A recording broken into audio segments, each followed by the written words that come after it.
Hello and welcome. I'm Jono Hayes and you're watching W News, broadcasting live from the Arabiya studios. These are our top stories. The British Prime Minister travels to President Trump's golf course in Scotland to discuss Gaza and transatlantic trade.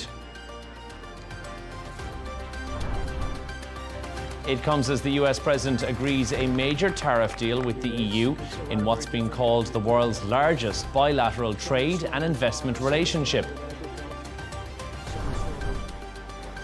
Meanwhile, Israel continues to pause military activity in Gaza to allow aid deliveries in. And Thailand and Cambodia agree to an immediate and unconditional ceasefire after peace talks.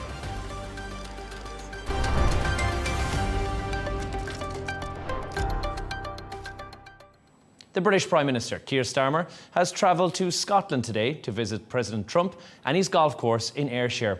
It marks day 4 of the US President's trip. The two leaders have been discussing the ongoing conflict in Gaza, as well as ongoing trade deals between the US and the UK.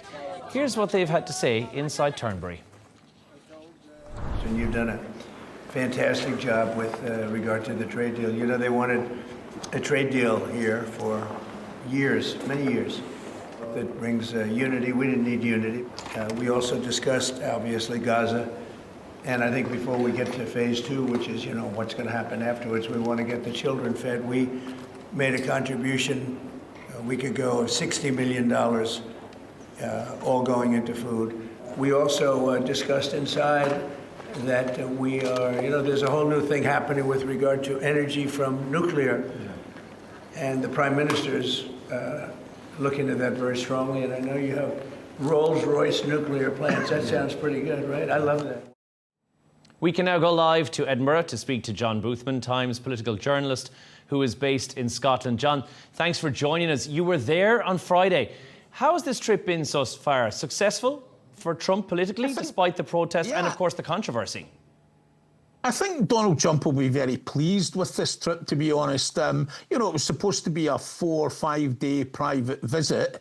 It's turned into something much more than that. He's got, you know, his commercial enterprise in the golf course in Turnberry and in Aberdeenshire, where he goes tomorrow, which will be advertised around the world. But, you know, hugely significant, the trade deal that's been signed with the European Union yesterday. 15% tariffs on all European goods, including cars. Now, that's, on one hand, is good for the European Union. It's lower than what was initially proposed. On the other hand, I see that the French Prime Minister is condemning it this afternoon as a capitulation. So all of that, to be honest, looks like good news for Trump.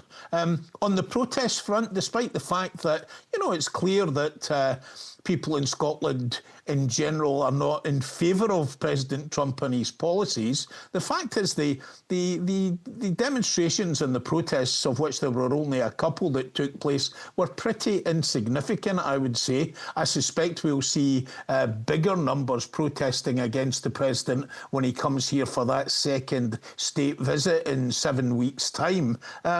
So, you know, I think all in all it's been good. He's also managed to dominate the agenda today in particular. I think people will be interested in what he had to say about Russia. He had proposed previously a 50-day timetable for a ceasefire with the Ukraine, and he's saying this afternoon that he's about to announce secondary sanctions on Russia unless they can get to a ceasefire within the next 12 days. He was quite strong in attacking President Putin, saying that on 2 or 3 occasions there had been, you know, the prospect of actually signing a ceasefire deal, but every time that happened, Putin had escalated his attacks in the Ukraine, killing people in missile strikes. John, as you mentioned there is still an outcry, I guess, of people who are there on the streets with placards. Some people are coming after Trump. How is he working this to play into his image there on the ground in Scotland? How is he making this a pro-Trump story? Look, everywhere Donald Trump goes, he dominates the agenda. He's dominated the agenda domestically and internationally in Britain today. This is clearly, I think, all going to play quite well for him on the other side of the pond, on the other side of the Atlantic. He looks strong. He looks as if he's making those kind of deals that he's been talking about. And if you've got people like the French Prime Minister complaining that this is a capitulation, then Trump can present that as being a victory for him, for his tariffs and for the United States. I mean, this has been a really, really curious weekend when you see the British Prime Minister, the President of the European Union Commission, going to Trump's golf course to actually pay a bit of homage to him. And also they need to be very, very careful, and they have been, in terms of, trying not to antagonise him. I think Keir Starmer's done that particularly well, and that's played well for the Prime Minister in terms of the deal he's managed to extract for the UK, which is all about 10% tariffs rather than 15% tariffs. John, let's talk about the security on the ground. We haven't seen this, 6,000 officers. Technically, it's a private visit, and we haven't seen that level of policing since the funeral cortege of Queen Elizabeth II left from Balmoral. So how's that going down with the public and local leaders there? Look, there's only 16,000 police officers in Scotland, and 6 of them are being deployed all around about 2 golf courses for Donald Trump. Turnberry, the village of Turnberry has been called the smallest fortified village in the world. There are police officers here to augment that force from Northern Ireland and all parts of England just to help out. The operation is absolutely huge. The comparison I was going to make was with the COP26 climate change conference, which took place in Glasgow in 2026. Local people in Scotland are they're asking the question, who's going to have to foot the bill for this? As I say, it was, after all, billed as a private visit. It's turned into something much more. We're going to see, again, J.D. Vance is coming to Scotland next month. So we're going to see something on that front. As I say, people are quite annoyed by the cost of this. And it's caused a fair amount of disruption as well. John, we're expecting Trump to talk immigration. We saw he already spoke about wind energy today, and the famous wind turbine chat is back once again. A familiar rhetoric. Is he testing the waters for the next big chats with the UK, potentially, while he's there? Look, his views on both immigration and wind farms are actually pretty well known. I think he's managed to craft a narrative round about that. He's not been afraid in the past few months, since even, in fact, before he was elected, to make this an issue, not just in terms of what happens in the United States, but also here in Europe as well. He said today that immigration was the biggest issue that won him the election. He praised Keir Starmer for the tough stance he'd taken in immigration, but he also went as far today to give equal praise to Nigel Farage, the person who's been promoting that anti-immigration agenda in the UK more than anyone else. His views on wind farms, he called them ugly monsters today. He said they were the most expensive form of energy, and he said they blighted the landscape. He's off, of course, to Aberdeen this evening, which is known as the oil capital of Europe. And I suspect we'll hear much more about his attacks on wind farms and a bit of drill, baby, drill as well. John Boothman, political journalist for The Times in Edinburgh, thank you so much for joining us. Thank you.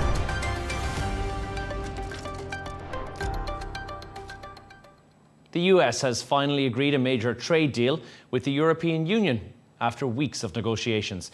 President Trump has called it the biggest deal ever made, adding that it will be great for cars and have a big impact on agriculture. The US will impose a 15% tariff on most EU goods entering the United States, a climb down from his original 30% levy. Here's how European Commission President Ursula von der Leyen broke the news. We have stabilized on a single 15% tariff rate for the vast majority of EU exports.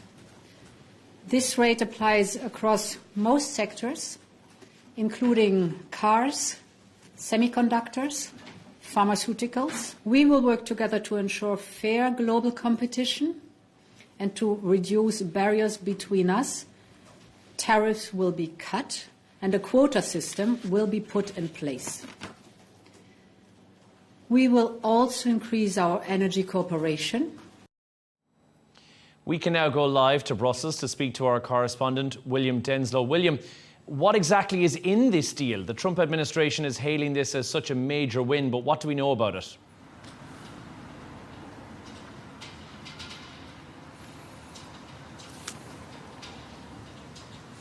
Well, essentially, 70% or so of European products that head to the United States will be included under this blanket base rate of a 15% tariff. That's, according to analysts, worth just shy of $450 billion.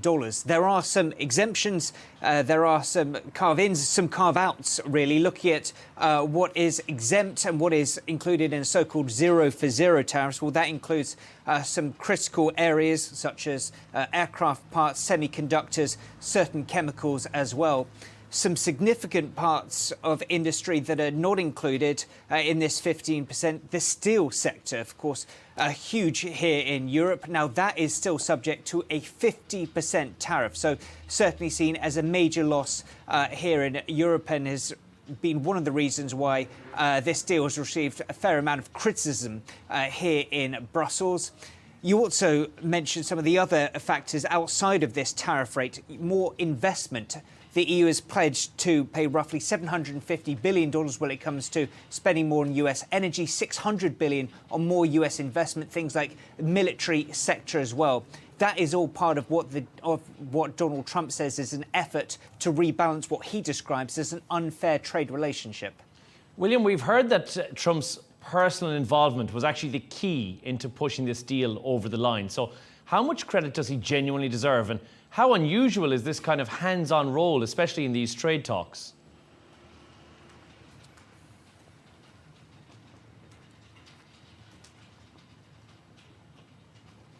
Absolutely. Well, it is unusual in the fact that tariffs have not really been seen weaponized to this extent, maybe even ever. Certainly it's not been seen as a weapon to this extent for decades.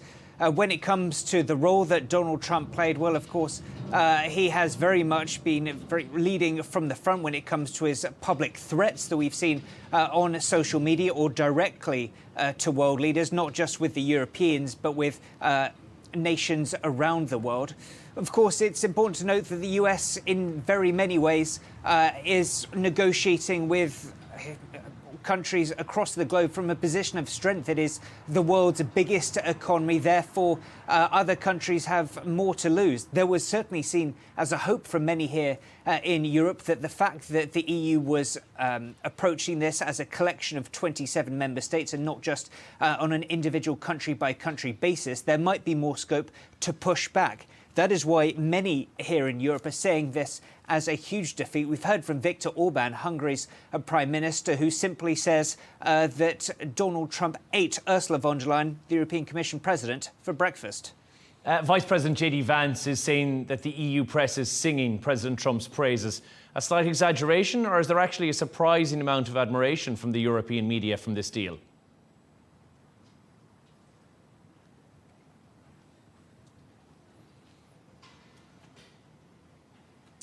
As far as the media here is concerned, less in terms of admiration for the negotiating stance of Washington, but perhaps a weakness as far as the EU is concerned. The fact of the matter is that this trade deal didn't have to be agreed to.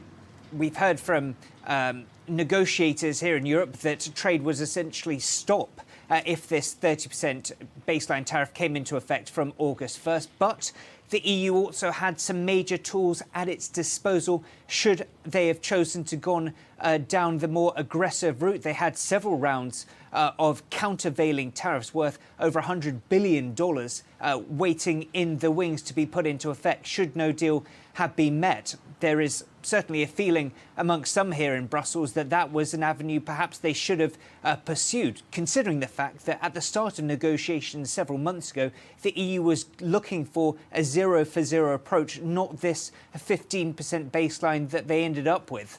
The message from the European Commission has always been that tariffs are taxes that hurt those on both sides of the Atlantic. So certainly a degree of disappointment from many here in Brussels that the EU seemingly caved and resorted to a deal amidst that threat of a fast approaching 30% deadline that was set to come into effect at the end of this month. And William, very quickly before we let you go, this deal, does it affect Europeans and Americans immediately? Are we likely to see changes in tariffs or business investments or even prices in the very near future?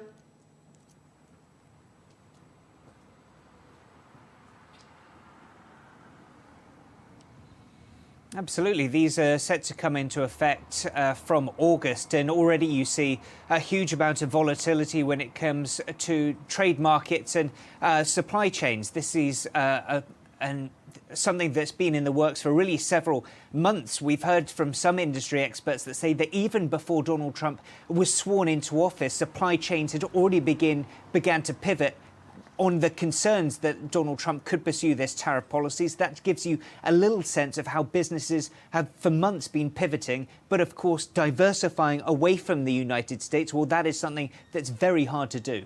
William Denslow in Brussels, thank you so much.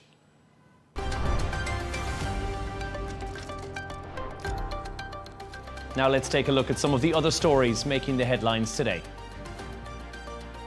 Dozens of ministers will gather at the United Nations today to lay out a roadmap to promote a two-state solution between Israel and Palestinians. The US and Israel have decided to boycott the event. Washington described the conference as a gift to Hamas, which continues to reject ceasefire proposals, while Israel said the talks would not address the issue of returning the remaining hostages. Russia fired hundreds of drones and 7 missiles at Ukraine overnight. The attack wounded at least 8 residents of an apartment building in Kiev, including a 3-year-old child. Earlier today, President Trump said he was disappointed in Vladimir Putin, adding that he will reduce the 50 days he has given the Kremlin to agree to a ceasefire deal. 5 people have been killed in a mass shooting at a food market in Bangkok earlier today. Thai police confirmed that the suspected gunman died by suicide following the incident. 4 of those who were killed were security guards, and the 5th victim worked at the market. 2 other market sellers were also injured. And Destiny's Child have reunited for the first time in 7 years for the grand finale of Beyoncé's Cowboy Carter tour in Las Vegas at the weekend. Kelly Rowland and Michelle Williams previously shared the stage during Beyoncé's Super Bowl performance in 2013 and at her Coachella headline slot in 2018. The trio went their separate ways in 2006.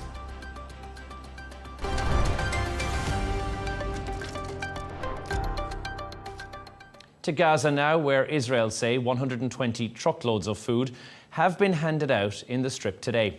It follows Israel's declaration of a tactical pause in the fighting, promising to allow aid into the area.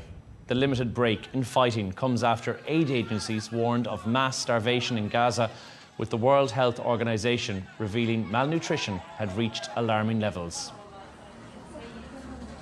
We can talk now to Murat Aslan, a military expert on Gaza and an associate professor of international politics at Hassan Khayrouk University. Professor Aslan, thanks for joining us. Israel's military pause has been much welcomed internationally, but from your view, how meaningful is this strategically?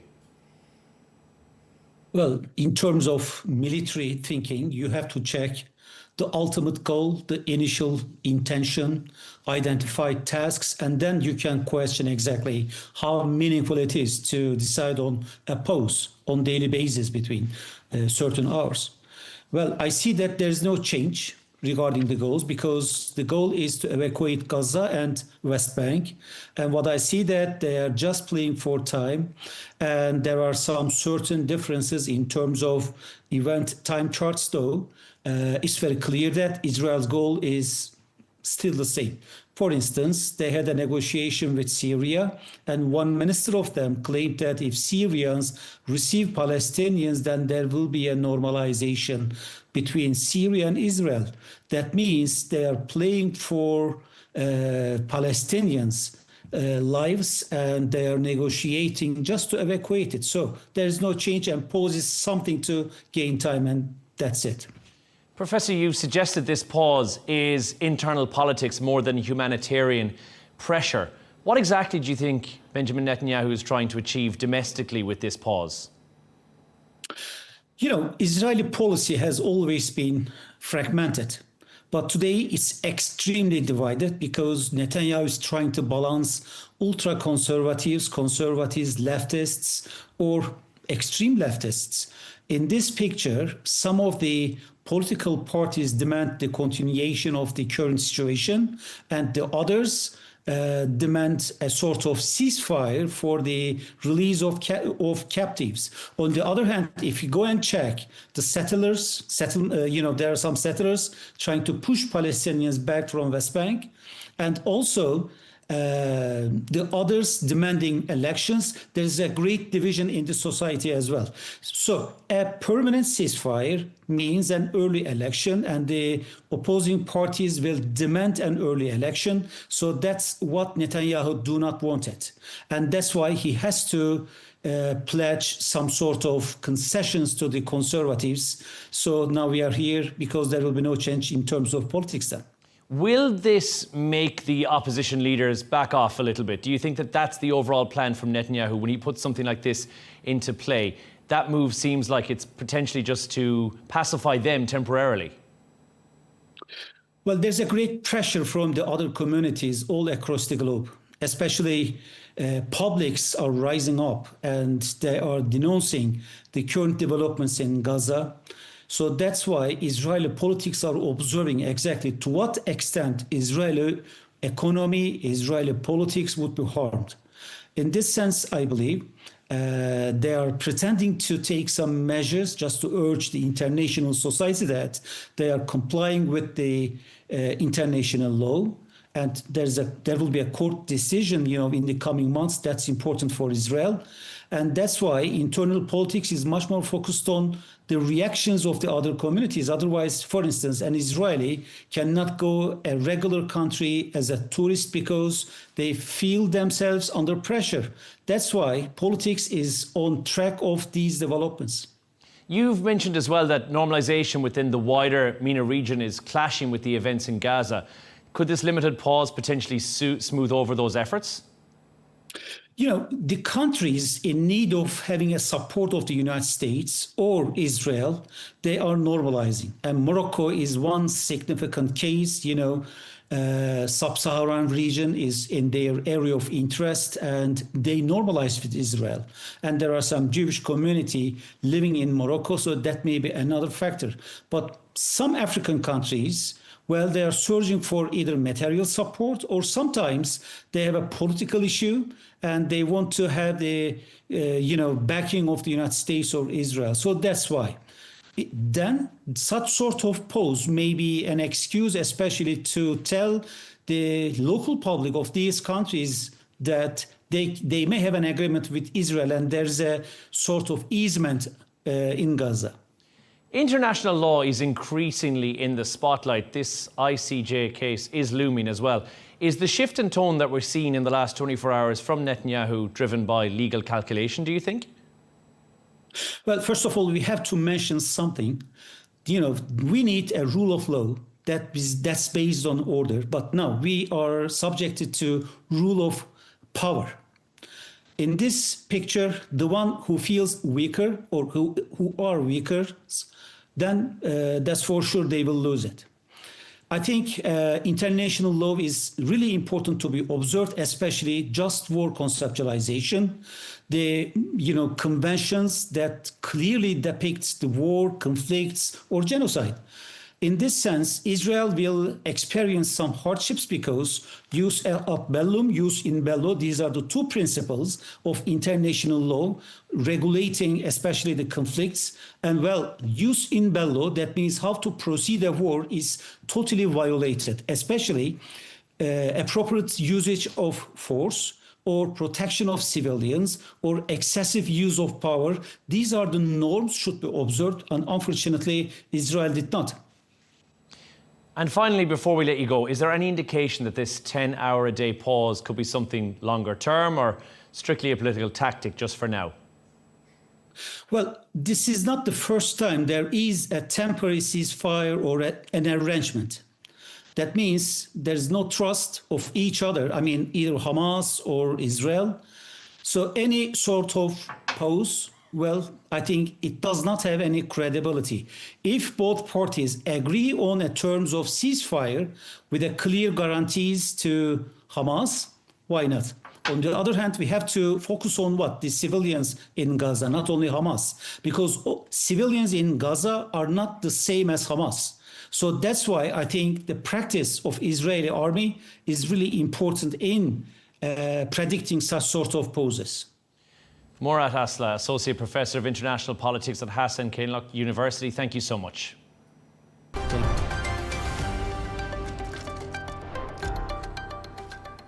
Thailand and Cambodia have agreed to a ceasefire, bringing to an end days of fighting between the neighbouring countries. The agreement follows a meeting mediated by Malaysia, but it's still just the first step towards peace between the two sides. Patrick Falk reports. Malaysia's political centre, Putrajaya, was the stage for talks to try and end the crisis between Thailand and Cambodia. Prior to the meeting, any breakthrough seemed as though it might be up in the air. The dispute over their shared border has turned into their deadliest conflict in more than a decade, and neither side appeared to be willing to back down. Then, following the face-to-face, a deal announced by Malaysian Prime Minister Anwar Ibrahim, who'd urged the neighbouring countries to come to the negotiating table last week. Prime Minister Hun Manet and Acting Prime Minister Phumtham Wechayachai have expressed their positions and willingness to immediate ceasefire and return to normalcy. This is a vital first step towards a de-escalation and the restoration of peace and security. Under the agreement made in Malaysia, Thailand and Cambodia also said they would convene a meeting of military officials on Tuesday. Dialing down tension on the ground will be critical towards keeping the ceasefire deal in place. In recent days, both sides have traded accusations at one another over who fired first and violations of military conduct. We hope that the solutions that Prime Minister Anwar just announced will set a condition for moving forward for our bilateral discussion to return to normalcy of the relationship and as a foundation for future de-escalation of forces. We agree to a ceasefire with assurance myself that it will be carried out successfully in good faith by both sides. Also participating in the talks today, representatives from China and the United States. Earlier, President Donald Trump warned there'd be no tariff deal with either Thailand or Cambodia if they didn't put a stop to the fighting. With an August 1st deadline for cutting trade deals looming, pressure was on. It's still hard to say if there'll be sustained peace. Malaysia says it will observe and verify efforts from both sides and to ensure accountability. Patrick Falk, Al Arabiya, Singapore.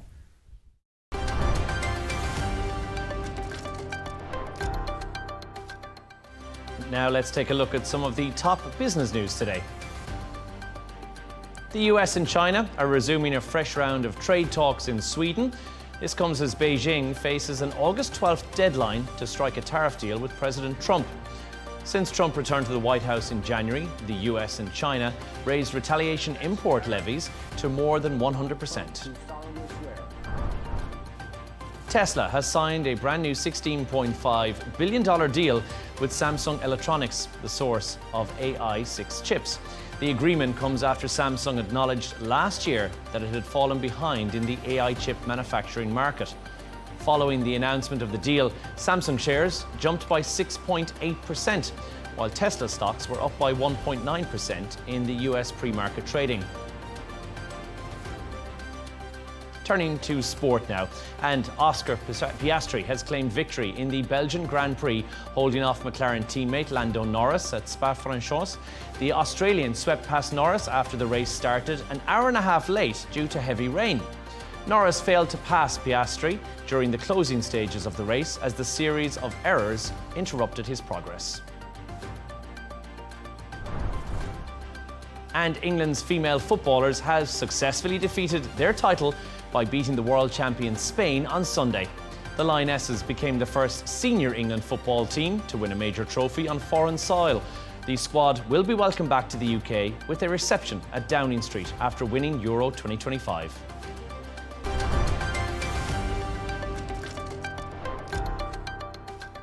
Now, Saudi Arabia has announced it will invest $6.4 billion into Syria as the country looks to rebuild after 14 years of civil war. The news was unveiled by Saudi Investment Minister Khalid Al-Fili, who was in Damascus last week. Al-Fili said the deal included $2.93 billion for real estate and infrastructure projects and over $1 billion for telecommunications and information technology. To discuss this in more detail, we're joined in the studio by economic and financial researcher Dr. Mahmoud Abdul Karim. Dr. Mahmoud, thank you for joining us. Let's start with the figure, first of all, $6.4 billion from Saudi. How big of a deal is this for Syria's economy right now? It's so big, but but let's start. It's not. It's so. It's a big sum, okay, but it's not all about money. It's there's kind of. Political message behind that. But that political message was announced during the Syrian-Saudi investment forum, which led by the investment minister, and the money allocated in different key sector, and as you just mentioned, 2.94 billion will go to the infrastructure and also the real estate. So that means this aim, okay, to rebuild all the destroyed home and bring back all the displaced, family to that. And I think that would be smart just to allocate that big portion of the, total investment toward this sector, because this sector considered as a labor-intensive sectors, and this is what we need right now, because the unemployment rate is quite high. Okay, we're talking about 50%. Okay, at the level overall, and for the level for youth people. Okay, so we're talking about 70%. Okay, so that's the reason. So the other 1.7%. Okay, will be allocated for the telecommunication, as you mentioned. Also, that will support the e-government, the access to the internet. Okay, the remaining amount will just allocate it to the mainly to agriculture.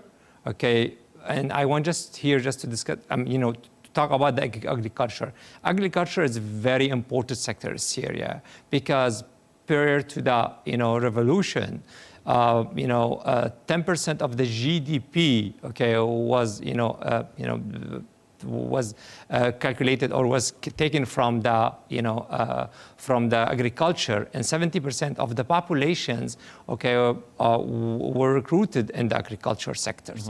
So from here you can just tell exactly the importance from that. In addition to that, we can see that these kind of state or this kind of agreement is still an early stage, that there are memorandum of understanding. It requires a long time just to take effective and require that, because I think even Saudi Arabia will go in full power in supporting Syria, they need to see exactly some kind of positive indicator just to invest really and put all the money there. So that positive indicator, we can see institutional, developing. We can see security, for instance, that security concern was happening lately, especially for Saudi unrest. Okay, so I would say Saudi Arabia is kind of now monitoring and just try to see exactly what is the next step later on. What is great about this is the talk that it could create 200,000 jobs. Do you think that's a real possibility, or is that a best case scenario? Exactly. This is the best case scenario. As I mentioned, if the project, will carry out, on full capacity definitely will create this. Okay, we use like an economic, module to create this. For instance, like for every $1 billion, with that $1 billion, it will be created like almost 10,000, job. And the 10,000 job, which considered as a direct job related to the investment or related to the project itself, okay, will create an indirect job or 3 times indirect job of the direct jobs. Now, I'm not saying this, but again, I'm emphasizing on that point. The project must carry in full capacity, okay? It doesn't, for in the current situation, nothing will happen. No any kind of job will be created, okay? So it requires a lot of time. First of all, okay, we need to see a lot of, like for instance, like financing, most of these, companies are private companies. Yes. Okay, we're talking about 85% of all the project, okay, are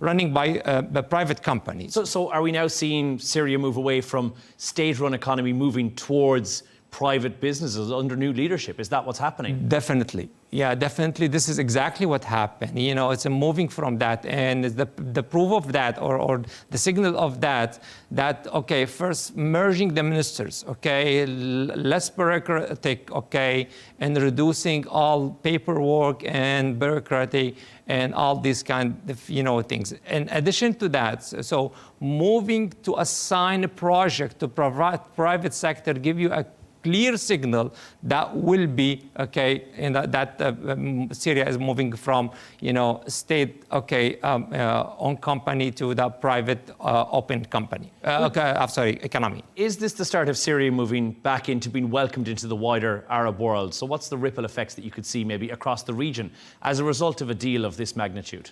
Definitely, this will, bring some kind of, let's say, other country and especially GCC company will be interested, okay, to join Saudi Arabia, because if you just calculated the total investment from other company comparatively with what Saudi Arabia promises, okay, to invest in Saudi, it's like only UAE just promised to invest like almost $8 billion.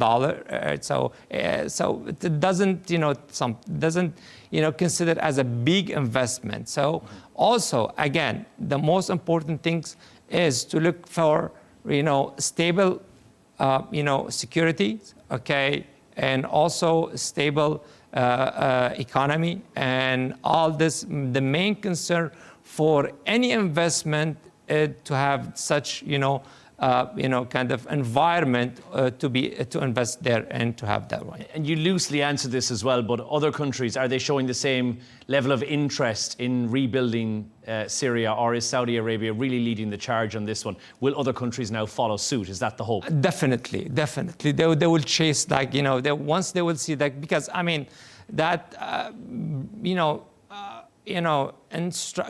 holding that, investment form led by, one of the biggest country in the Middle East, Saudi Arabia, will give some kind of incentives. And also a confidence boost to other countries to invest. 100%. They will be so, they will say okay, Saudi Arabia is here, okay? So why don't we just go and there invest? So there's a big opportunity, there's a big money. And this is just let me add to this. We're talking about the best case scenario, the total amount for rebuilding, okay, Syria is $400 billion. So we're talking about $60.4 billion, comparing with $400 billion. There's a lot of, money happening, and there are a lot of business opportunity there. Okay, so company and country will be so interested to come to Syria and invest there. Dr. Mahmoud Abdul Karim, economic and financial researcher, thank you so much for joining us on W News. Thank you so much.